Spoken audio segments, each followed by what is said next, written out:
नमस्कार, स्वागत है आपका स्वदेश विशेष में। मैं हूं उत्कर्ष चतुर्वेदी। आज किस बारे में बात करेंगे रिव्यूज़ पर। जब आप कोई भी सामान खरीदने किसी दुकान पर जाते हैं तो सामान अच्छा है या बुरा वो कैसे पता लगाते हैं? एक तो होता है कि आप दुकानदार से पूछते हैं, दुकानदार को कहते हैं कि सही राय दे, सही मशवरा दे। आप खुद सामान को देखते हैं, परखते हैं और उसके बाद अपने आस पड़ोस के जो दोस्त हैं जिन्होंने ये सामान इससे पहले इस्तेमाल करा होता है उससे पूछते हैं। लेकिन जब हम यानी कि डिजिटल वर्ल्ड में सामान खरीदने जाते हैं तो फिर हम भरोसा करते हैं वहाँ लिखे रिव्यूज़ का। वहाँ पे जो लोगों ने पहले सामान खरीदा है उनकी क्या राय रही है उसको मानते हैं, उसका अच्छाई बुराई का पैमाना बनाते हैं। लेकिन जब ये रिव्यू ही फर्जी हो तो क्या करेंगे? जी हाँ, आपने जिन रिव्यूज़ पर भरोसा किया है हो सकता है उन्होंने आपको धोखा दिया हो। इसलिए कॉमर्स प्लेटफॉर्म्स पर प्रोडक्ट्स और सर्विसेज की फर्जी रिव्यू रोकने के लिए सरकार जल्द कुछ बड़े कदम उठाने जा रही है। रिव्यू के कंज्यूमर्स पर क्या असर पड़ता है, सरकार कैसे इस फर्जीवाड़े पर लगाम लगाएगी, इन तमाम मुद्दों पर होगी चर्चा। लेकिन पहले देखेंगे ये रिपोर्ट। किसी भी बिजनेस में भरोसा बहुत जरूरी होता है, खास तौर से तब जब आपके पास भरोसा करने के अलावा दूसरा कोई चारा नहीं हो। ऑनलाइन शॉपिंग की दुनिया भरोसे पर ही चलती है। ऑर्डर देने के बाद आपको कैसा प्रोडक्ट मिलेगा या कैसी सर्विस मिलेगी, इसकी धुरी में रिव्यूज का बड़ा रोल है। लेकिन रिव्यूज ही झूठे हुए तो आपको मिलने वाले प्रोडक्ट तो खराब होंगे ही, साथ ही भरोसा भी टूटेगा। ऑनलाइन उपभोक्ताओं को इसी धोखेबाजी से बचाने के लिए सरकार जल्द एक कमेटी का गठन करने वाली है, जो इन फेक रिव्यूज पर लगाम कसने के लिए अपने सुझाव देगी। सूत्र ये बता रहे हैं कि ये जो कमेटी है ये 5 से 6 सदस्य इसमें शामिल हो सकते हैं और कमेटी का मुख्य उद्देश्य यही है कि ऐसे कदम बताना, ऐसे रास्ते बताना जिनका पालन करके इन तमाम प्लेटफॉर्म्स पे, ई कॉमर्स या फिर फूड एग्रीगेटर प्लेटफॉर्म पे फेक रिव्यूज को पोस्ट करने पर रोक लगाई जा सके। सिर्फ यही नहीं, ये कमेटी लीगल मेजर्स पर भी अपने सुझाव दे सकती है कि कैसे कानूनी रास्ता भी अपनाया जा सकता है कि ऐसे फेक रिव्यूज आने वाले वक्त में इन प्लेटफॉर्म्स पर पोस्ट ना हो। सूत्रों के हवाले से पता चला है कि सरकार इसी हफ्ते कमेटी का गठन कर देगी। दरअसल सरकार को लगातार ऑनलाइन साइट्स पर प्रोडक्ट्स और सर्विसेज को लेकर फेक रिव्यू की शिकायतें मिल रही थी। इसमें फूड एग्रीगेटर से लेकर ई कॉमर्स वेबसाइट शामिल है। ये कमेटी फेक रिव्यूज की जांच के तरीकों पर अपने सुझाव देगी, साथ ही फेक रिव्यूज पर कानूनी कार्रवाई को लेकर भी अपने सुझाव देगी। फेक रिव्यूज का मसला इसलिए भी गंभीर है क्योंकि नेशनल कंज्यूमर हेल्पलाइन नंबर पर उपभोक्ता मंत्रालय को बहुत शिकायतें मिली हैं कि कैसे इन फेक या फर्जी रिव्यूज के जरिए ग्राहक को प्रभावित किया जा रहा है, जबकि प्रोडक्ट या सर्विसेज में दिक्कत है, खामी है और वो जेन्युइन नहीं है। ये देखा जाएगा कि उपभोक्ताओं को भटकाने पर क्या कानूनी कार्रवाई की जा सकती है। इसके अलावा ये भी तय किया जा सकेगा कि वास्तविक रिव्यूज के लिए तस्वीरों, डॉक्यूमेंट्स, सबूतों के साथ पोस्ट किया गया है या नहीं। पिछले महीने 27 मई को इसी मुद्दे पर कंज्यूमर अफेयर्स विभाग और advertising standard council of India यानी ASCI के बीच एक वर्चुअल मीटिंग हुई थी। इस बैठक में इस मामले से जुड़े लोग भी शामिल हुए थे। बैठक में Flipkart, Amazon, Tata Sons, Reliance Retail जैसी ई कॉमर्स कंपनियों के अलावा FICCI, CII, consumer rights activist भी शामिल हुए थे। इन सभी के साथ फेक रिव्यूज और उनके उपभोक्ताओं पर असर की चर्चा की गई थी। साथ ही इस पर कैसे लगाम लगाई जाए, इसको लेकर भी बातचीत हुई। पैसे देकर के जो एंडोर्समेंट किए जाते हैं किसी प्रोडक्ट या सर्विस को लेकर के, उस पर भी रोक लगाई जाए कि सिर्फ ऑथेंटिक रिव्यूज ही पोस्ट हो। तो पेड एंडोर्समेंट पर रोक लगाने के लिए भी कमेटी की तरफ से कदम सुझा सकती है और ऐसे में जो जेन्युइन बायर है और उसके जो ऑथेंटिक रिव्यूज हैं वही पोस्ट हो, उसके लिए भी कमेटी अपनी तरफ से प्रोत्साहन के लिए कुछ कदम सुझा सकती है। मसलन ऐसे रिव्यूज किसी पिक्चर या डॉक्यूमेंट्री एविडेंस के साथ पोस्ट किए जाएं। दरअसल ऑनलाइन शॉपिंग बहुत कुछ रिव्यूज पर निर्भर है, क्योंकि इसमें कंज्यूमर्स किसी भी प्रोडक्ट को छू या देख नहीं सकते। प्रोडक्ट अच्छा है या बुरा उसके रिव्यूज से ही पता चलता है। कंज्यूमर्स प्रोडक्ट को खरीदने से पहले उसके रिव्यूज पर भरोसा करते हैं, लेकिन रिव्यूज ही फेक हुए तो ऐसे में कंज्यूमर्स को खराब प्रोडक्ट मिलता है और वो ठगा हुआ महसूस करते हैं। ऐसे में कंज्यूमर्स के तौर पर उनके अधिकारों का भी हनन होता है। ET नाउ स्वदेश। चलिए इस पर और बातचीत करने के लिए हमारे साथ सचिन तपाड़िया जो कि चेयरमैन हैं लोकल सर्कल के, डॉक्टर मनोहर कामत जो कि सेक्रेटरी हैं consumer guidance society of India के, दोनों जुड़ गए हैं। सचिन, सबसे पहले आपके पास आना चाहूँगा मैं। बहुत अच्छा लगता है, अच्छी खबर है कि फेक रिव्यूज़ चले जाएंगे, लेकिन कितना पॉसिबल होगा ये कर पाना, और क्या क्या चैलेंजेस आएंगे इसमें? तो देखिए उत्कर्ष, ये मुद्दा जो है ये 2017-18 से बना हुआ है। 2019 में लोकल सर्कल्स ने काफी एक्सटेंसिव सर्वे किया था हम लोगों ने, जिसमें ये पाया गया था कि 62% लोग इस देश के जो ई कॉमर्स पे शॉपिंग करते हैं वो रिव्यूज और रेटिंग्स पर रिलाय करते हैं। तो जैसा कि आपके उसमें ब्रीफिंग में आपने बताया कि ये एक बहुत ही इंपॉर्टेंट एलिमेंट है ई कॉमर्स शॉपिंग का, और अच्छा रिव्यू एंड रेटिंग मिलेगा तो इससे ई कॉमर्स प्लेटफॉर्म्स के थ्रू सेल बढ़ेगी, कंज्यूमर का ट्रस्ट उसमें बढ़ेगा। इसमें जो इश्यूज हैं वो मैं आपको बताता हूं कि रिव्यूज और रेटिंग्स कंज्यूमर्स के पर्सपेक्टिव से 50 से 60% कंज्यूमर्स का मानना है कि ये पॉजिटिवली बायस्ड होते हैं, जैसा कि आपने बताया इसके पहले। जो कोर इश्यूज हैं वो उसमें ये हैं कि जो 27% के आसपास कंज्यूमर्स हैं उनका कहना है कि हमारा नेगेटिव रिव्यू जब हमने दिया तो वो नेगेटिव रिव्यू को पब्लिश किया गया, जिसका मतलब यह है कि 73% कंज्यूमर्स जब अपना नेगेटिव रिव्यू देते हैं तो काफी ई कॉमर्स साइट्स उनको पब्लिश ही नहीं करते। तो उससे होता यह है कि अगर एक कंज्यूमर आया, उसने कुछ शॉप किया, वो एक नेगेटिव एक्सपीरियंस था, जो प्रोडक्ट दिखाया गया और जो मिला वो अलग अलग थे।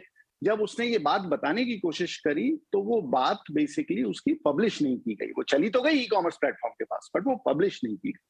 तो उससे और कंज्यूमर्स जो हैं वो उस प्रोडक्ट को खरीदते जा रहे हैं, जबकि मालूम है प्लेटफॉर्म को कि ये पर्टिकुलर प्रोडक्ट जो है इसमें कुछ खामी है। उसके बाद होता यह है कि जब धीरे धीरे जब आप देखेंगे कि ओवर टाइम जब काफी सारे रिव्यूज हो जाते हैं, और आजकल रेटिंग्स भी होती है और रिव्यू भी होता है, तो जब एवरेज रेटिंग उस प्रोडक्ट की अगर पुअर हो जाती है तो उसके बाद में बेसिकली जब उस रेटिंग का डिक्लाइन हो गया और वो 5 स्टार से 2 स्टार 3 स्टार हो गई, तब जाके होता क्या है कि जो सेलर है वो उस प्रोडक्ट को दोबारा एक नए लाइन आइटम की तरह लिस्ट कर देता है, जिसको कि प्लेटफॉर्म रोकते नहीं है। तो कोर इशू जो है वो बेसिकली यही है कि प्लेटफॉर्म्स को इसमें कुछ कदम उठाने पड़ेंगे। सरकार को इस इशू को काफी डिटेल में समझना होगा, और अगर ये दोनों चीजें हो जाती हैं तो हम इस इशू को फिक्स कर सकते हैं, बिकॉज फेक रिव्यूज किसी के इंटरेस्ट में नहीं है, अलावा कि सेलर के बहुत ही शॉर्ट टर्म इंटरेस्ट में। बाकी तो मैं काफी ऑप्टिमिस्टिक हूं कि अगर सरकार इसको डिटेल में समझेगी और प्लेटफॉर्म्स के लिए 3, 4, 5 बड़े सिंपल से रूल्स बनाएगी, जो कि प्लेटफॉर्म्स अपने सेलर्स को अवगत कराएंगे उससे, और उसके बाद उनको एनफोर्स करेंगे, तो हम इस प्रॉब्लम को सॉल्व कर सकते हैं। धन्यवाद। बहुत बढ़िया बात सचिन आपने कही है, और डॉक्टर मनोहर मैं आपके पास इसी बात को लेकर आता हूँ कि, और ये अक्सर मेरे दिमाग में भी चलता था कि यार कोई भी चीज़ है आप जाइए बिल्कुल 5 स्टार 5 स्टार 5 स्टार, सबको चीज़ें इतनी ज़्यादा पसंद कब से आने लगी हैं, और हम तो हिंदुस्तान देश है, हमें तो थोड़ा सा क्रिटिसाइज़ करने में वैसे ही बहुत मज़ा आता है, लेकिन उसके बावजूद भी सब जगह 5 स्टार रेटिंग ही मिलती हैं। क्या ये डॉक्टर मनोहर किस एक बायर के साथ धोखा है? एक बहुत इंपॉर्टेंट बात सचिन ने कही कि अगर कोई नेगेटिव रिव्यू आया, वो आया ही नहीं, वो ऊपर ही नहीं आया, वो नेक्स्ट करते करते 5वें पेज तक मैं जाऊँगा नहीं ढूंढने किसी ने गलत क्या कहा है। तो क्या कहीं ना कहीं एक तरीके से मेरे साथ, अगर मैं एक कंज्यूमर हूँ, मेरे साथ धोखा किया गया और एक गलत पिक्चर पेश करी गई रिव्यूज के नाम पे मेरे सामने? जी हाँ, ये तो सबसे बड़ा धोखा होता है।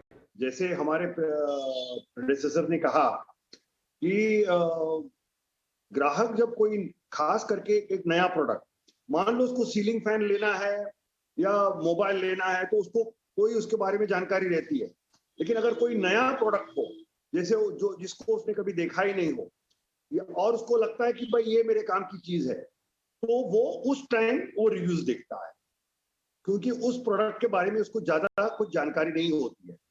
और इसमें सबसे एक दुखद बात ये है कि मैन्युफैक्चरर्स और ग्राहकों के बीच में ये कई सालों से चलता हुआ झगड़ा है। ये बहुत बढ़िया प्रोडक्ट है, वो बोलते रहेंगे, और हम जैसे कहते रहेंगे कि ये उतनी बढ़िया नहीं है या बिल्कुल खराब है। तो इसमें सवाल ये उठता है कि यहाँ हम एक लाइन कहाँ ड्रॉ करेंगे। एक लाइन ड्रॉ करना पड़ेगा कि भैया यहाँ तक आप उसको बड़ा चढ़ा के बात कर सकते हो, उसके आप बड़ा चढ़ा नहीं सकते हो। अभी रिव्यूज के बारे में कहा जाए तो मेरे ख्याल से ये बहुत मुश्किल है इसको कंट्रोल करना, क्योंकि जो रिव्यूज आती है ना वो आम जनता से आती है और उसमें कभी ये पूछा नहीं जाता है कि क्या ये चीज आपने खरीदी हुई है। मेरे कहने का मतलब ये है कि अगर चालाक कोई इंडस्ट्री वाला हो जिसको अपना प्रोडक्ट बेचना है, मान लो कोई कहता है कि मेरे पास एक बहुत अच्छा तकिया है जो बाकी तकियों से हटकर है, तो वो क्या करेगा, वो 500 आदमियों को बोलेगा कि ये तकिया बहुत बढ़िया बढ़िया। लेकिन सवाल ये है कि क्या उन्होंने ये तकिया खरीदा है, क्या उन्होंने उसको इस्तेमाल किया है? तो उसके वो ढूंढ के निकालना बहुत, जैसे वो डॉन फिल्म में कहते हैं, मुश्किल ही नहीं नामुमकिन। ये सबसे बड़ी इसमें अड़चन रहती है।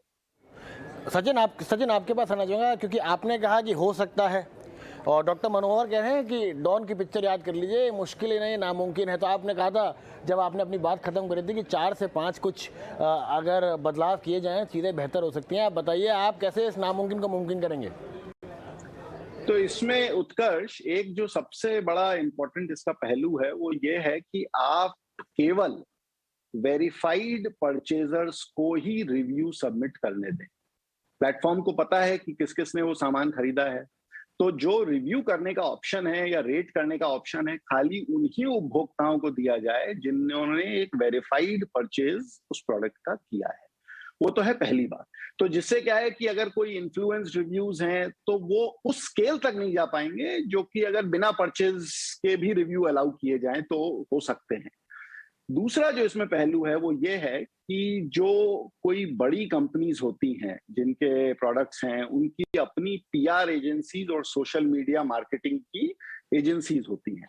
तो वो क्या करते हैं, जब अपना कोई प्रोडक्ट का लॉन्च होता है तो वो वेरीफाइड परचेज भी कराते हैं। अगर 100 लोगों ने वेरीफाइड परचेज किया एक पर्टिकुलर प्लेटफॉर्म से, तो अब वो 100 लोगों के पास जाके उस प्रोडक्ट को रिव्यू करने का हक है।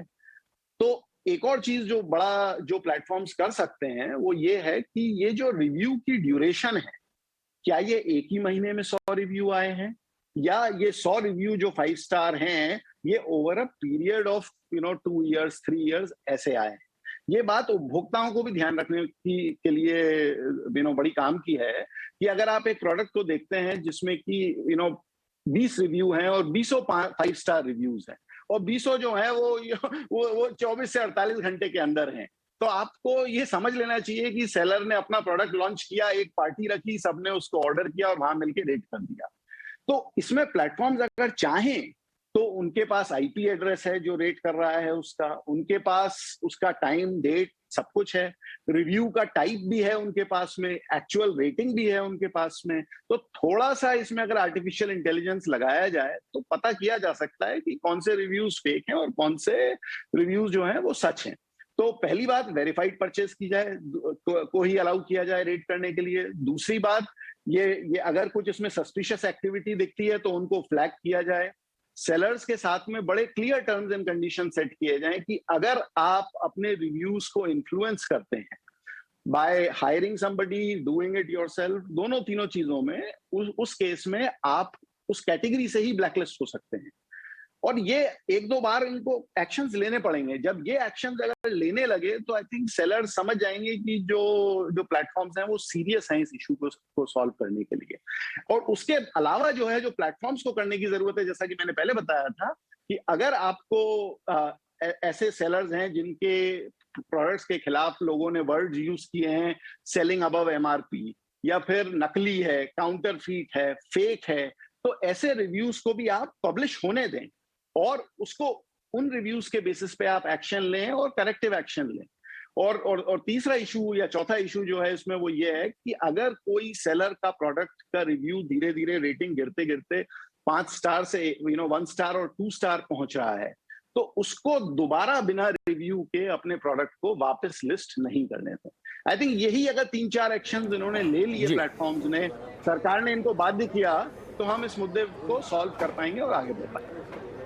मनोहर सर, देखिए जो बात यहाँ पर सचिन ने कही वो तो ये थी कि भाई प्लेटफॉर्म्स अगर चाहें तो कर सकते हैं। एक सवाल मेरे मन में ये भी है कि क्या प्लेटफॉर्म्स चाहते हैं ये करना, और क्या उनको भी थोड़ा फायदा होता है कि उनके यहाँ पे भाई खराब रिव्यूज दिखेंगे, माल ही नहीं बिकेगा।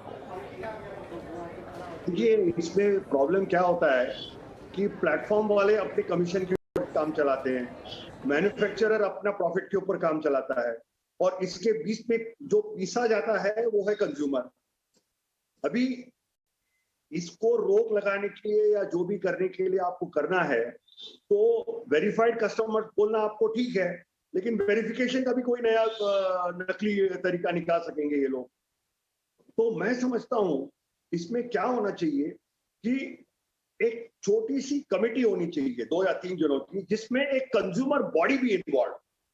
वो कंज्यूमर बॉडी के अगर कोई मेंबर उसमें शामिल हो जाते हैं और उसको एक सॉर्ट ऑफ ऑडिट कर लेते हैं कि भाई ये जो भी भेजा है या सच है या झूठ है, और ये इस कंज्यूमर बॉडी को कोई ऐसा भी थोड़ा सुविधा दे देना कि वो कस्टमर को फोन करके पूछे कि क्या ये सचमुच ये बिल आपके नाम पर है, क्या ये सचमुच आपने ये रिव्यू दिया है। देखो, कभी कभी ये होता है कि अच्छा रिव्यू के बारे में भी होता है, लेकिन कभी कभी ऐसे भी लोग हैं जो जानबूझ के कंपनी को सताने के लिए बुरा रिव्यू भी देते हैं। ये भी सच्चाई है दुनिया की। तो मैं चाहता हूं कि इसके ऊपर 2-3 तरीके से अंकुश लगाया जाए। सबसे पहले कि कंज्यूमर बॉडी इसमें इन्वॉल्व हो। कंज्यूमर बॉडी इन्वॉल्व हो जाएगी तो ना बोलेंगे तो भी थोड़ी सी ट्रांसपेरेंसी आ जाएगी। दूसरी बात कि ये results time to time publication होना चाहिए इसका, कि इस प्लेटफॉर्म पे इतने इतने झूठे रिव्यू पकड़े गए हैं, या इतने इतने असत्य पकड़े गए, या इतने इतने मैनिपुलेट किए गए।